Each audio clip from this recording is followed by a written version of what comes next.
knowing what you know with this wave of AI and tech, can we fathom, and we being general public, what 5 years from now is going to look like? I don't think so. Humans are used to slow change and time to adapt to change. And now we're having massive, radical changes. Yeah. So fast that humans can't even keep up with it. Just as an example, if you ask, if you went, downtown in Grand Junction or wherever you're at, and you ask people about how long have humans been living on a space station, I don't think your average neighbor could give you any idea. If you ask them how many trips are made to outer space and back in a month, I would say 99 out of 100 people will have zero clue. But that work is being done day in, day out. If you ask them, when is the first time that a computer was able to model a protein molecule accurately, most people would have no idea, and neither should they. But why am I bringing that up? All of those are profoundly on the verge of changing our life completely. Almost every disease state is as a result of misfolded proteins in the human body. And 5 years ago, I've actually got that date right. As of 7 years ago, there was no computer that could accurately model a folded protein. And now they can do it in about 90% of cases. What does that mean? Well, all the diseases like Alzheimer's and the medical treatments for those diseases can all be modeled in a computer. And that's getting better and better. And we're just now starting to see genetic medicine. If you think about mapping the human genome, that took billions of dollars and decades to do. And now you can do it for a $400 test and you can have it back next week. Ladies and gentlemen, welcome to Kooler Radio, the broadcast that hosts conversations that can help you craft your life.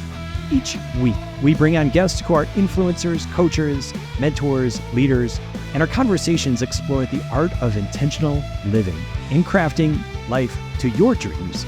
Drop in with us now and get ready to craft your life. Ladies and gentlemen, welcome to the Craft Your Life podcast. I'm Matt Kuehlhorn. I'm beaming in from our new studio in Grand Junction. We have Jonathan Whistman with us.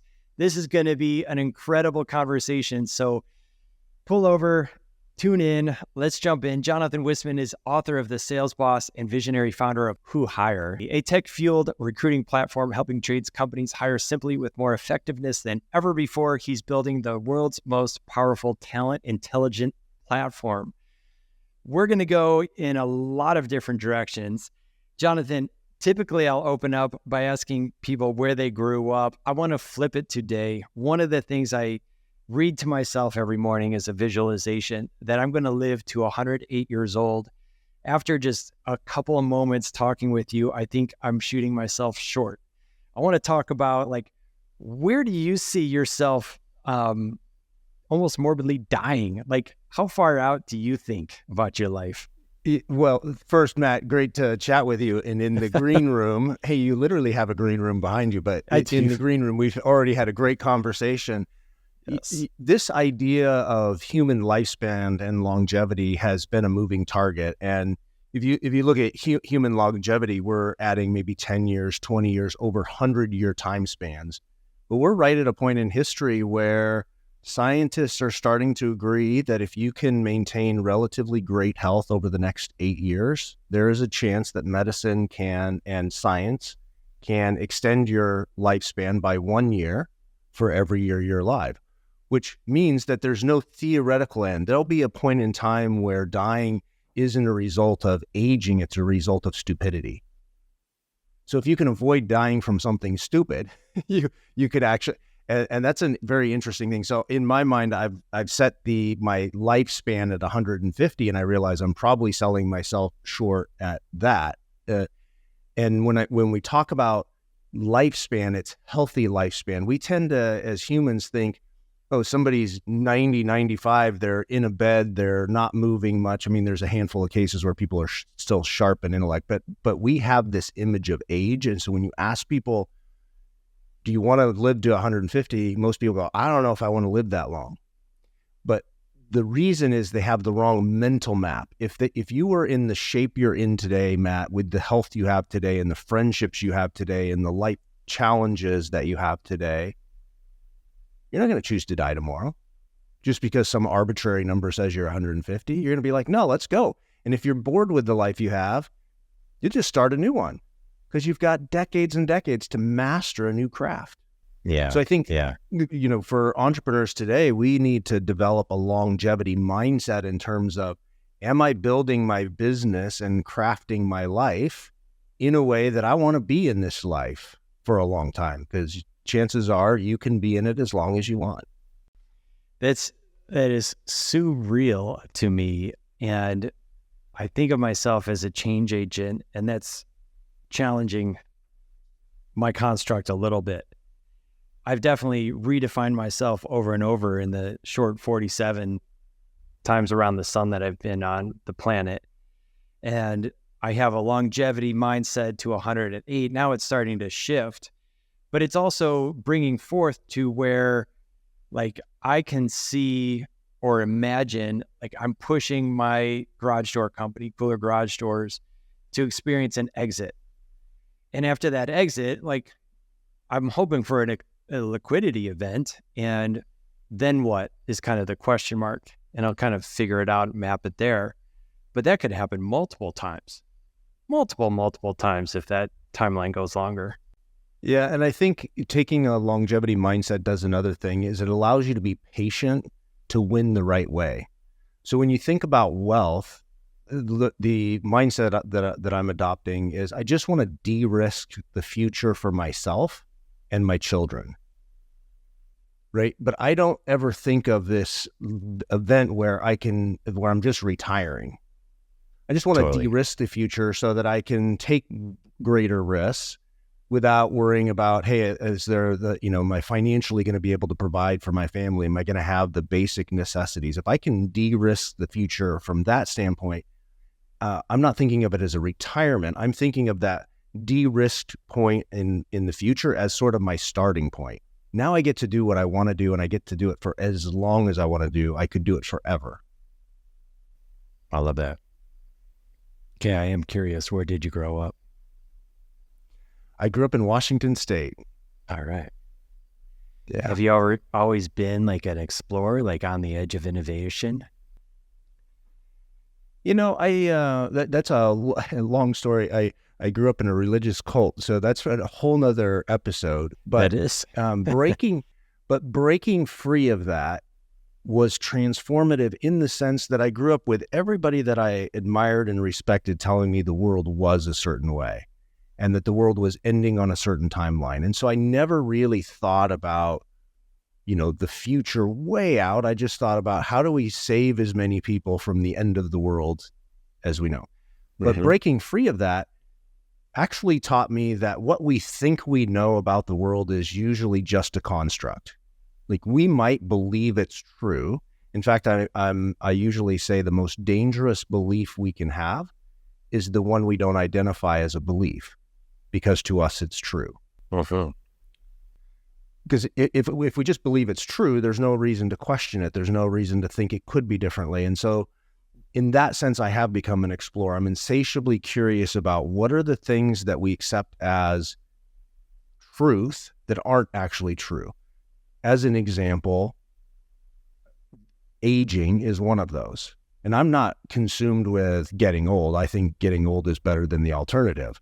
And I've known a lot of, age isn't something I'm fearing. That isn't what's driving it. But to be conscious that human history has shaped our belief that we work hard, we retire, we age, hopefully we age gracefully, and we die.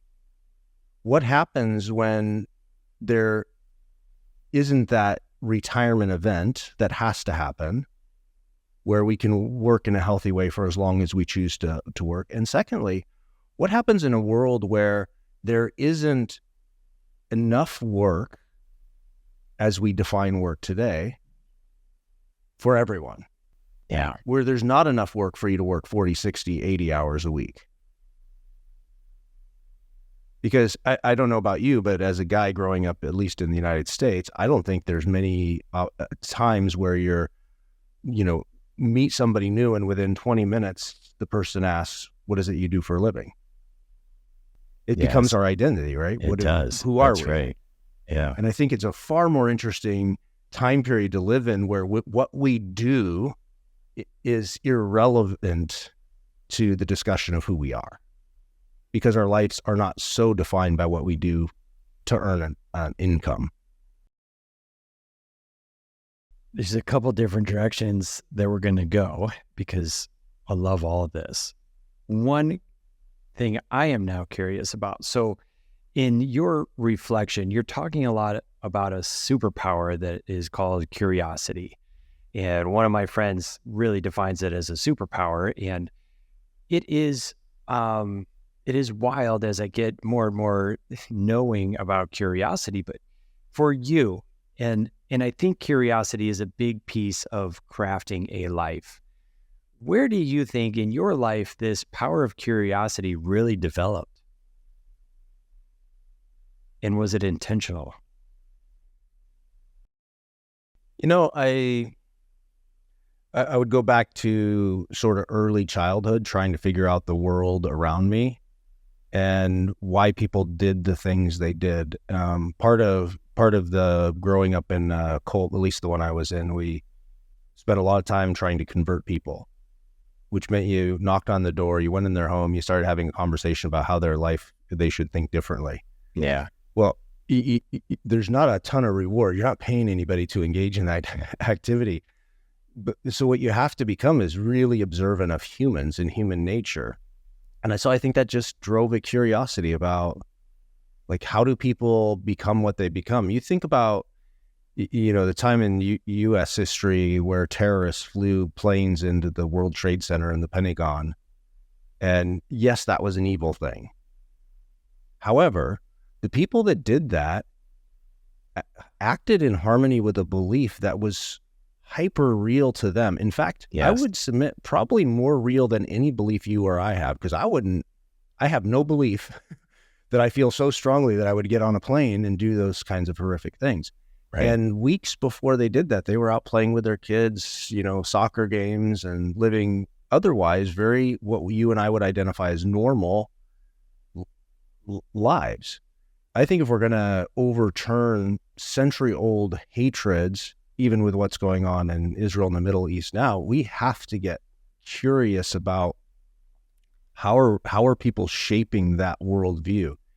And I'm proud to be an American, so I don't want to come across as being anti-American, but I believe that level of curiosity has to extend to ourselves as a country and our governments and the way we organize our society, and how are we playing on a global level.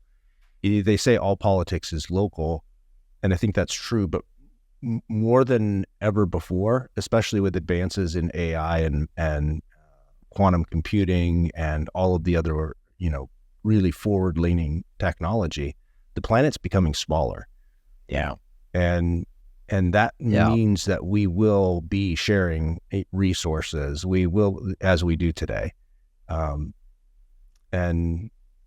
we like traveling to foreign countries because it's different, right? You're surrounded by different traditions, different languages, but a lot of that is going to be homogenized, I think, over time, and hatred's not going to have a role to play in that. I agree with that. You mentioned this idea that we have the construct of the 40-plus hour work week and how much that creates our identity. Knowing what you know with this wave of AI and tech, can we fathom, and we being general public, what 5 years from now is going to look like? I don't think so. Humans are used to slow change and time to adapt to change. And now we're having massive, radical changes. Yeah. So fast that humans can't even keep up with it. Just as an example, if you ask, if you went, downtown in Grand Junction or wherever you're at, and you ask people about how long have humans been living on a space station? I don't think your average neighbor could give you any idea. If you ask them how many trips are made to outer space and back in a month, I would say 99 out of 100 people will have zero clue. But that work is being done day in, day out. If you ask them, when is the first time that a computer was able to model a protein molecule accurately, most people would have no idea, and neither should they. But why am I bringing that up? All of those are profoundly on the verge of changing our life completely. Almost every disease state is as a result of misfolded proteins in the human body. And 5 years ago, I've actually got that date right. As of 7 years ago, there was no computer that could accurately model a folded protein. And now they can do it in about 90% of cases. What does that mean? Well, all the diseases like Alzheimer's and the medical treatments for those diseases can all be modeled in a computer. And that's getting better and better. And we're just now starting to see genetic medicine. If you think about mapping the genome, the human genome, that took billions of dollars and decades to do. And now you can do it for a $400 test and you can have it back next week. That's a huge, dramatic difference that people just, we're dealing with an antiquated healthcare system. Like when you go to your doctor, it feels like you're going back in time. However, all of these transformative things are happening. And they just sort of tick around in the background because they're not affecting our life. We get something like, I think most people, when you say, what is AI? Their expression of that is ChatGPT, and I can ask it cool questions and I get this thing.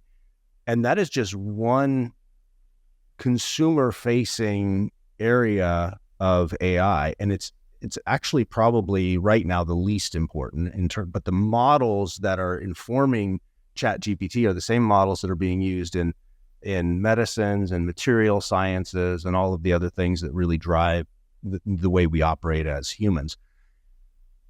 Part of the danger in that, on the other side, is that we're not paying close enough attention to where those technologies are controlled at. We're at a first time in human history where the largest satellite network is owned by a single human. It used to be governments, right? And governments, you have regulations and embargoes, and we're starting to very much privatize. And you can have an argument. I actually don't feel strongly either way, but we should at least be aware of it, that there is this privatization of infrastructure that used to belong to the people. Right. That's amazing. Going back to your comment on ChatGPT. So I used to think, primarily before about 30 minutes ago, that one of the skills, and I could argue that it still is valuable, but thinking through of great questions, like the prompts, like how do I prompt an AI model to kick back valuable information that I can then organize and create some power with. But if that is a rudimentary piece, what are the skills for listeners today? What might we focus on that can prep us for 6 months, 12 months, and 5 years that we don't even see? And ChatGPT just released its sort of 5 levels of AI on the way to AGI. Yeah. And we're at level 2 now. And within 6 to 18 months, PhD level ChatGPT models, which means that PhD level, doctorate level reasoning happening inside of a large language model. Imagine if you're going to pay a PhD, to be on your team, you're going to spend a lot of money, right? Yep. And you bring in the PhD level consultants, that's a lot of money. Imagine being able to just add those to your teams for pennies and have really intelligent conversations with these PhD models. I go back to, and I've spent a lot of time, and I don't claim to have the answer, Matt, on this at all. I'm just a human, just like any one of your listeners. I think the most important skill is the ability to be thoughtful and be able to articulate your thoughts, and then to be able to use systems-based reasoning and identify your own biases. I think if a person can master those, as an example, if you're going to use a Chat GPT model, and I use Chat GPT, even though I know there's a ton of other large language models. It's like people saying Google when there's a ton of ways you can do search online. With Chat GPT, your ability to articulate and well word a question influences the outcome. It's just like you and I having a conversation. The better you can think of the next question to ask me, and I can think of the closer I can get to understanding what is it Matt's asking and how do I ask a question, the better we're going to be in our outcome together. And then second, that ability to critically think and watch people's bias. People are being fed back information by a computerized system that is masterful at understanding what drives human behavior. And they're being influenced and they don't even realize it. So if you're a really staunch Republican and you hate Biden and everything Biden stood for, you're going to hear that everywhere you go on the planet without choice. And if you're on the other side, you're going to hear that. You have to work really hard to find the middle ground. And even then you probably don't have the truth. And that's causing a division in society. So I think people have to be able to step back from how have they been radicalized just by the nature of the way technology is designed to give us things that we like and that we consume. It isn't about our mental health. Just like the food industry is about how do I sell at the highest price for the lowest cost of production. Companies putting food on our store shelves, they're not putting it on there out of concern for our health. They're putting it on their shelves for the health of their bottom line and their shareholders. Yeah. And we've got to be critically thinking about those things. Instead, you spend any time online, the stupidity that goes on, you can see this radicalization of idea. And I think the winners and the people that are going to be at peace with the course of their life are the people that have the ability to critically think, know where their own biases lie. Doesn't mean you won't have a bias. I for sure have them. Every human does. I don't think the goal should be to rid us of bias. It should be to make us aware of when we have bias. I love that. I mean, my analogy is like the sunglasses. We all have our filter. We all have those biases. We all see things from a different angle, different perspective. Yeah. I remember as a kid going to like a circus, and you'd go into the tent and they'd have the funhouse mirror. Yeah. And one would make you look really tall and skinny, and one would make you look short and fat. And I was short and fat, but you go through, none of those mirrors are really a reflection of truth. There's a bent in it. And so humans just have to get really good at going, hey, what's my bend in my mirror? And that just takes effort. The one, if I was to ask you, Matt, what's the one universal truth about humans? Have you ever thought about what's the one like universal truth that goes past every border of country or political stream? Or that's a great question.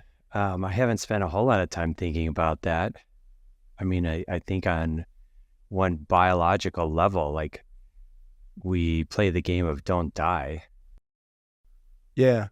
So you're preservation. And I would say across almost every, I can't think of an exception to it. Certainly I can think of a few historical examples, but given a chance, we will always err on the side of giving our kids the leg up.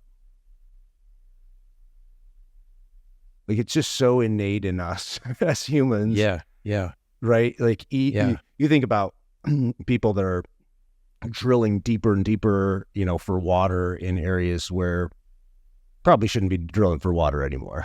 Right. We shouldn't be, however, or oil as an example.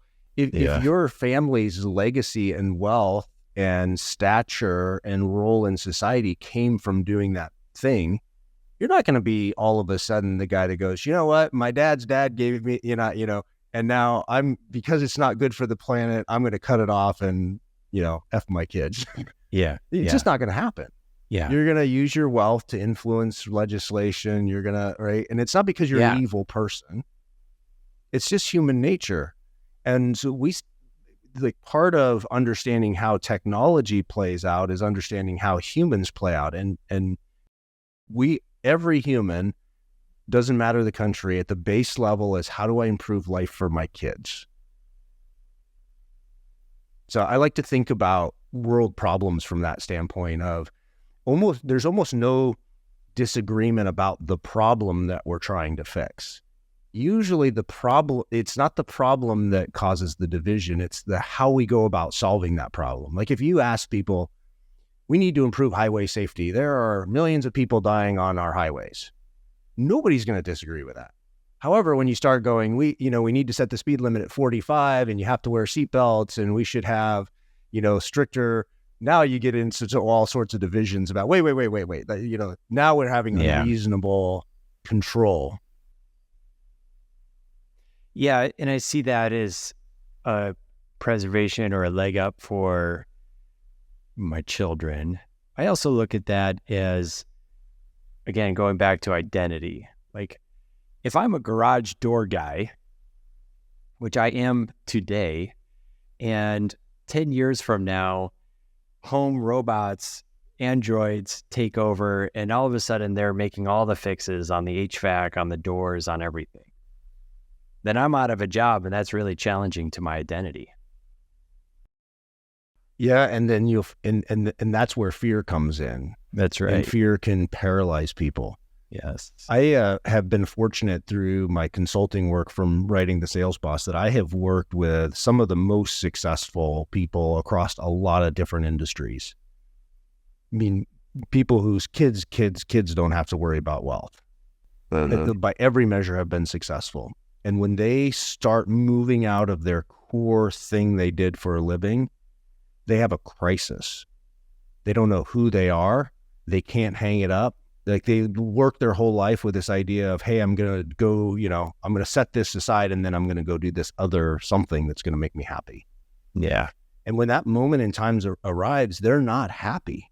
They're fearful. They don't know who they are. They walk into a room and where they used to get accolades, now nobody knows who they are within a few short years, and their identity starts to crumble. Yes. Where I'm starting to see a trend, and I actually like this trend, is and I'm just going to speak from the male perspective because I am one, and I would never pretend to understand how a woman thinks necessarily in this space, but for the male identity that's from youth very tied up into what do you do for a living. I'm starting to see a healthy break from that, where you have very successful people who have an identity that's separate from what they do for a living. And I actually think that's a better place to play, where you can go into with the mindset, I'm doing this thing, this business, as a tool to craft my life in this way. And just like any tool, I'm not going to get, I'm not going to get attached to my hammer because I might need a screwdriver next. And so we can interchange that without changing the core of who we are. Yeah. Which also changes how we make decisions in our business. Yes, it does. Yes, it does. Yeah. So I'm hearing, and I sense this in my own life, like to really craft a life, then what my game is to go as much with internal influence as possible. Go deeper and deeper and deeper so that exterior stuff is either crafted by my internal belief system or I'm just not affected by who gets elected, by the economics. Like I can't control stuff that's outside of me. And I'm curious with this conversation around AI, with the paradigm shift that is shifting now, like post-capitalism, capitalism is a construct of people's minds.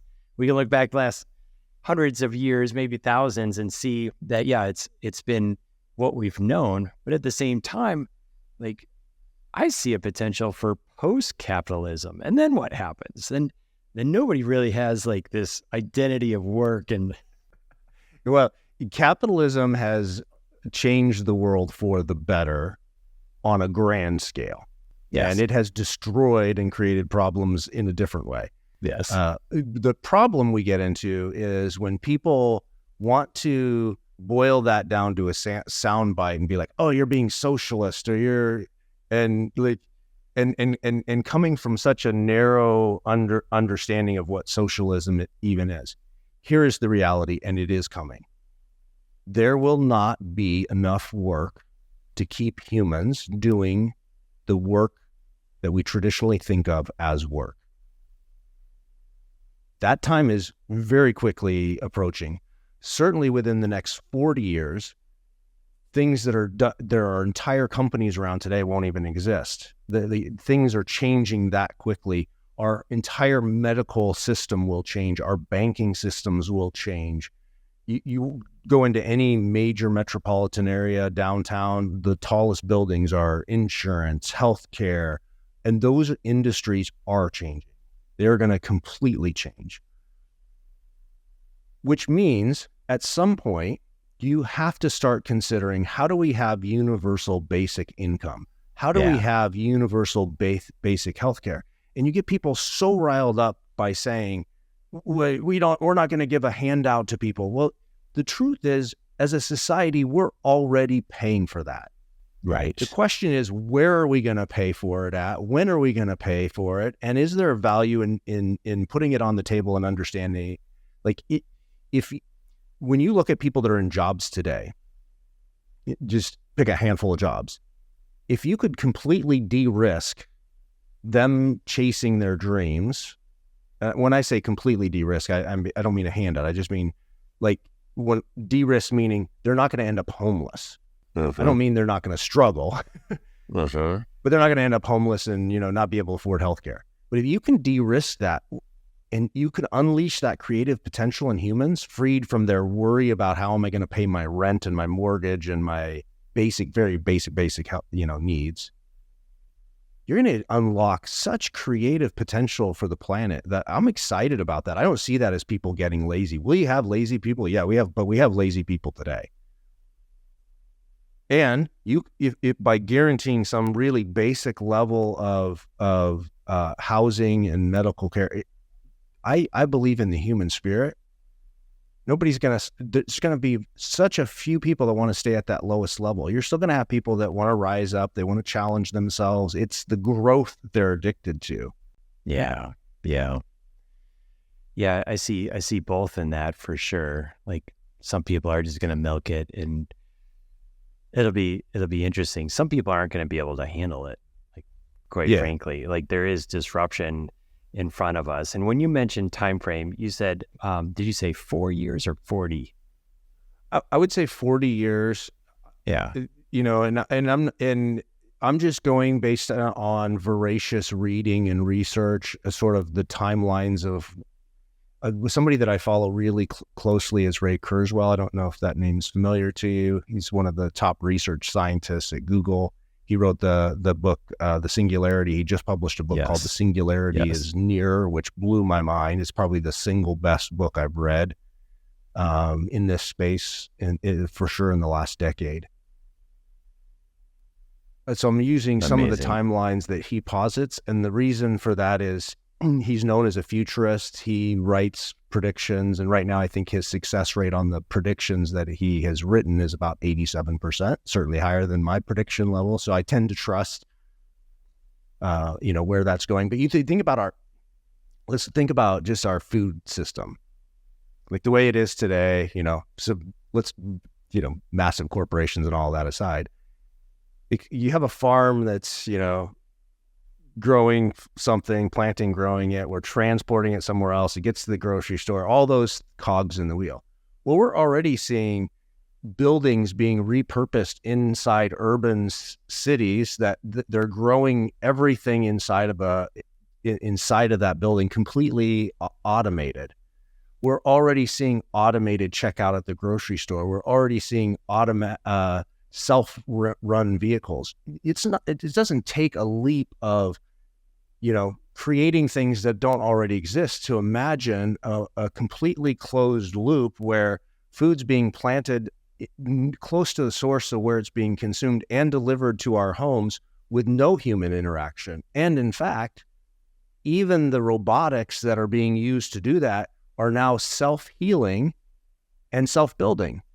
because you can already go out to a lot of large language models and do the programming. I read an article the other day that says about 70% of the code coming out of Silicon Valley now is AI first written, and just plugging it together. Let that sink in for a minute. That's significant, right? And how much of our consumption of groceries happen? How many people are working in those industries?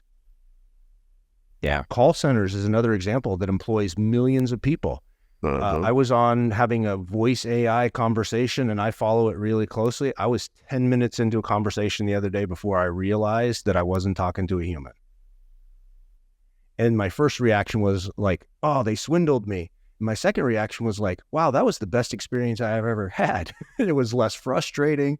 And in fact, I'd rather call them than call back and talk to the person that's offshore and I can't even understand the accent, right, and they have no clue what it is I'm asking about. Yeah. Yeah. But those are jobs that are just I don't think it's going to be a gradual loss of jobs. It's going to be, Wells Fargo, one of the big banks, figuring it out how to do it in their call center in one tiny location. And then they're going to roll it out within the year, and all of those jobs will cease to exist. Yeah. Yeah. Massive efficiencies. I don't want to lose what this is such a good conversation. Thank you so much. I want to get back and start summarizing our convo and recorded time here, Jonathan. The realm of who hire, and I understand you have another component and have been doing the recruiting piece, but incorporating AI, I can only imagine. I've utilized culture index and psychological components to really redefine how we hire and find right players. And I would imagine you've got a component of this within your framework, but for listeners who either can go out and hire you or just tips and tools, we need good people for our teams. What are some of the pieces that are either incorporated into your system or that you just utilize in recruiting good people? Yeah. Great question. That's the problem with, philosophical conversations about AI, is it can just leave you open to what the what do I do now? and there's a comfort of actually doing something. So yes, let's use practical tools. What we're doing in Who Hire is we're actually using human data. So you mentioned predictive index DIS. That's 30-year-old technology just based around introversion and extroversion. Well, science has really progressed a lot, and there are hundreds of things that are, I like to say humans are unique, but they're predictably unique. And science has told us that there are literally hundreds of attributes that are innate to us as humans that we can reliably measure with an online questionnaire. So what we've done is we've productized all of that research. So when we go into an industry, as an example, HVAC, plumbing, electrical, roofing, we reach out to trade organizations. So on the HVAC, as an example, we reached out to Nexstar, they have 1,100 members. Those companies allowed us to do questionnaires with all of their employees. So we got this really rich data on what makes up the humans that are doing those jobs today. And they also gave us actual performance data. So what was their average sales, the call handling time, and we're running that in an AI pattern recognition model and simplifying that and then putting it into our Who Hires platform. So if you're trying to hire a garage door technician, or you're trying to hire a dispatcher, or you're trying to hire, rather than a human, scanning a resume that's come in from Indeed or elsewhere and go, I think maybe they'll do well. Let me bring them in for an interview. And then, they sort of charm us in the interview. Instead, we're taking that, we're giving them a questionnaire and we're comparing them to millions of data points on people that are actually doing the work, whose performance we know. Yeah. And we're saying this is likely a fit. I think of it like when you sit down to a game of poker, there's odds for every hand, right? And your goal as a poker player is to get your chips in when you have the highest probability on that hand. It doesn't mean you don't play other hands. It doesn't mean sometimes you don't lose on a great hand, because there's other factors, right? We're trying to just increase the odds that you're placing your bet. And I would say the bets you make on the people in your business is the most critical bet you're ever going to place as a company. We're trying to improve the odds that you're going to place your bets on people that will stick, stay, learn quickly, apply the teachings that you give them, be a good source. And then we wrap that with a bunch of automations to make it simple for you. So that's just an example of a very sort of old school way of hiring where you could push button simple, use AI and be smarter about it. If you think as a human, you're great at picking employees, I would submit that you've fooled yourself. You probably have no better than a 50-50 average. You might as well flip a coin. But you can use AI to your advantage. AI is able to recognize, and that's really what AI is. When people get caught up in what is AI, at the very highest level, it is just pattern recognition. And you think about when you are flown out of an airport and you're in the plane and you look out the window and you sort of see the buildings around the airport. But when you get high enough, all of a sudden you get a real sense of where you are. You're like, oh, I'm in farm country. These are cornfields, and you can see the pattern. And that's what AI allows you to do. In medicine, it's just able to look at so many cases and retain it and compare patterns that your doctor can never do that. The capability of learning is not there. So as a business owner, when I get asked what's the most practical way to use AI, I would say, what's a pain point in your business, and what's an area where understanding the pattern would help you. And there is a tool for all of those things. So pattern in who you hire, who's successful in those is the one we've chosen to focus on. There's other people that are writing AI models that'll look at your P&Ls and will help you negotiate, better pricing from your vendors. I love that. That's a super powerful practical component, and the pattern recognition and utilizing a tool which likely exists already in helping to identify making it more efficient patterns or isn't that more why efficient systems. Isn't that why, and I'm sure you belong to some best practices groups, some mentoring groups. The power of those is you get in and they challenge the way you're seeing the pattern, and you learn faster because you're like, oh, they do it like this. They did, and you're putting the pieces together. And that's how what AI is, can also serve that for you, right? It's not going to be the human connection, but the pattern connection can certainly do that for you. Beautiful, man. So good. How do listeners connect with you? They can go to whohire.com. They can email me directly, john@whohire.com. I'll answer every single email. Happy to chat with people. Just reach out. Is it your AI bot? It's not your AI bot yet? It's not my AI bot.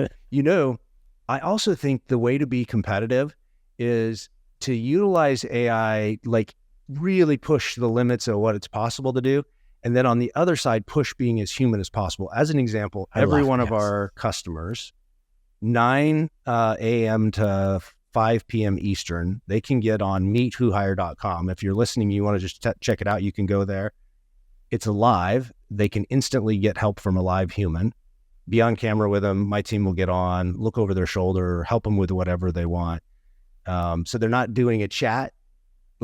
So we're very pushing technology, but then on the other side, there's a live human always there to help them. In fact, for our small contractors, one of the benefits of being on our platform is when you take vacation or your HR gal is out or you're shifting something and you don't have the bandwidth to do it, you can just get on Meet Who Hire and you can say, hey, Julie, I'm going to be out for a week. Can your team keep my hiring process going for me? And we'll take care of it. There's no extra charge for that. It's embedded in the fee that you're paying us. Because our goal is to help companies build a team that's capable of giving them the company of their dreams. Love it, man. I'm going to be reviewing these. So before we go, though, I've got to ask you a question because you and I interact a bit online. Why did you choose to go get punched in the face? You know what's funny about that? So I run with a best practices group. It's a mastermind, and the pattern is around like living excellently, living the life of one's dreams. It's very much aligned with Craft Your Life. And as you know, I just made this transition where I moved a family and I moved a company in the last couple of months. And so took the game board, tossed everything up, and have been intentionally placing it back down on the game board because I'm creating the game. And I got punched in the face because there's always a nagging component. I got into boxing in my 30s. I went bankrupt, and I found boxing as a way to release some anger, kind of shed the onion layers. And I used it for psychology. I used it for fitness. And at that time I was sparring, but I was always afraid to get in the ring on a bout. And it was a nagging piece. And I had made a commitment with my team earlier this year that was one of my goals, to get into an amateur fight with the Golden Gloves. And in my feed, amazingly enough, because the universe works crazy, it popped up for Chicago, which is my real hometown. And I signed up, and then I was like, oh crap. But I'll tell you, I would not have been able to do what I did in the last 2 months and maintain profitability and maintain solid relationships and fitness without getting into the ring. Like, the power of doing what I said I was going to do, I think has ripples with my team because it was very much public and they saw it. And I had one of my guys, bless his heart, challenge me when it was difficult to go through the hoops and get my book, because I had to go through some kind of physical, like, all this stuff, and I'm moving, and I had all the excuses in the world not to go and spend thousands of dollars to go get punched in the face. But at the end of the day, like, it gave me power. It gave me practicality. I don't know if I'll ever do it again. If I do, I have to be in with a coaching gym and a boxing coach. I didn't have that getting prepped for this one. So I went in a little unprepared, but feel good about it. And that's the answer. Sometimes that's the best way to learn. And good for you, like recognizing that was a mental thing and that accomplishing that would be healthy for you. And so have you found your boxing gym yet there in your new location? Or? No, I might have to start. I'm imagining in my mind Dan Antonelli designing a logo for the Kooler boxing gym. That's just something. Love it. I've got imagining when I see your logo. Let's go. We're opening up investments right now, and like cooler gloves will prevail. Yeah. I love that. There used to be a really, really great boxing gym in Grand Junction. This was probably 10, 12 years ago. I went to it a couple of times, but I wasn't living here, so I didn't get anchored in that community. And it's been closed up. Like, I see there's a great Brazilian Jiu-Jitsu crew here that I might go dabble in. But I've got the equipment to start a boxing gym. I might just open one in the Kooler shop to start, see where it goes. Nice. Well, Matt, I could talk to you all day. No doubt. But I've got another call I got to go to. I certainly appreciate the invite to catch up, and yes, sir. I've enjoyed our conversation. Appreciate you, Jonathan. Thank you so much.